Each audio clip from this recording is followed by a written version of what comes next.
Hello guys, तो कैसे हैं आप सभी। तो आज की कहानी शुरू करने से पहले अगर आप मेरे चैनल पे न्यू हैं तो प्लीज़ उसे सब्सक्राइब ज़रूर कीजिएगा। तो आज की कहानी शुरू करते हैं। अरे देवरानी जी, आपकी तो ऐश ही ऐश है। गाइस, आज की कहानी काल्पनिक है। आज की कहानी है प्रतिभा जी की, एक वर्किंग वुमेन। जी हाँ, वर्किंग वुमेन। हाउसवाइफ के बारे में तो हमने कई बार कहा है, सुना है कि उसके करे कामों की कदर नहीं होती, जो काफ़ी हद तक सच भी है। पर वर्किंग वुमेन के हालात भी कुछ ज़्यादा अच्छे नहीं होते। सबके बारे में तो कुछ कह नहीं सकते, पर मेरी सहेली प्रतिभा जो एक ऑफिस में काम करती थी, उसके परिवार में जेठ जेठानी, उनके बच्चे, प्रतिभा का पति और वह सब साथ रहते थे। प्रतिभा की भी 8 महीने की एक बिटिया है। जब से सासू माँ आई हैं, बिटिया को संभालना काफ़ी आसान हो गया है। पहले वह ससुर जी के साथ गांव में रहती थी, पर कुछ महीने पहले उनके ना रहने से बेटे माँ को अपने पास ले आए थे।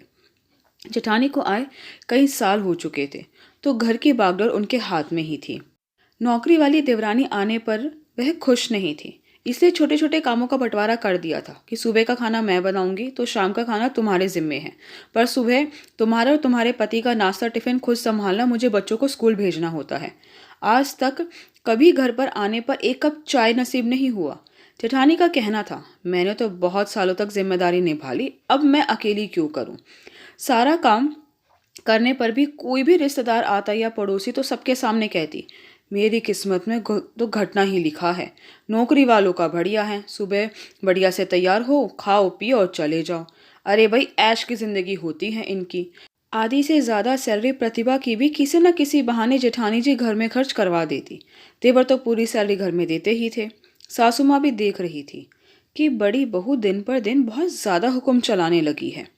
छोटी सी बिटिया है देवरानी की, वह चाहे रोए या सोए अपने बच्चों में ही लगी रहती है और पूरा दिन का रोना बाकी रह जाता है कि सारी जिम्मेदारी मेरे कंधों पर डाल ऐश करती फिरती है। अब तो जेठानी जी हफ्ते भर पहले बोली, प्रतिभा आते जाते सब्जी फल लेकर आया करो, मुझे स्पेशल जाना पड़ता है। और पैसे भी नहीं देती थी। प्रतिभा कुछ भी चिंता होने लगी थी कि दोनों की सैलरी लग जाती है, आगे बिटिया अभी बड़ी हो रही है। पर सोचती है परिवार एक रहे, सारी परेशानी अपने आप दूर हो जाएंगी। किसी तरह 6 महीने और निकल जाते हैं।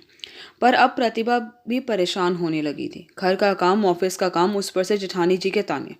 सासू माँ ने सोचा कहीं घर में एक साथ रहने से मनों में फूट ना पड़ जाए।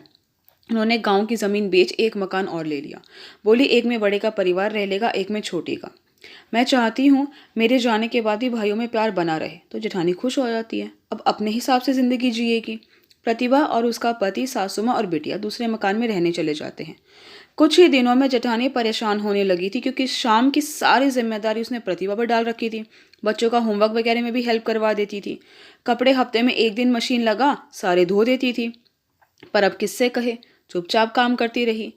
पर जब इस महीने सिर्फ पति की सैलरी हाथ में आई तो सोचती रह गई, इन पैसों में तो घर का खर्च ही चलेगा, फल फ्रूट लाना तो बहुत महंगा है, कैसे काम चलाऊंगी। क्योंकि शादी से पहले भी कई साल हो गए थे देवर को नौकरी लगे।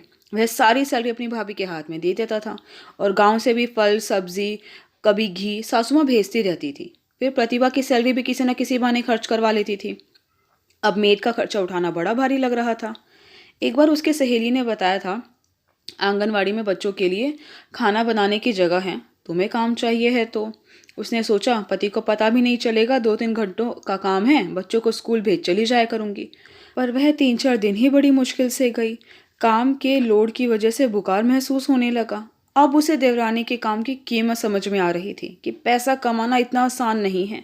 वह अपनी छोटी सी बच्ची को छोड़, चाहे धूप हो या बारिश, सुबह सारा काम कर कर जाना, फिर आते ही काम करना। उसने यह कभी नहीं सोचा था कि देवरानी को कभी एक कप चाय भी बनाकर दे दूं।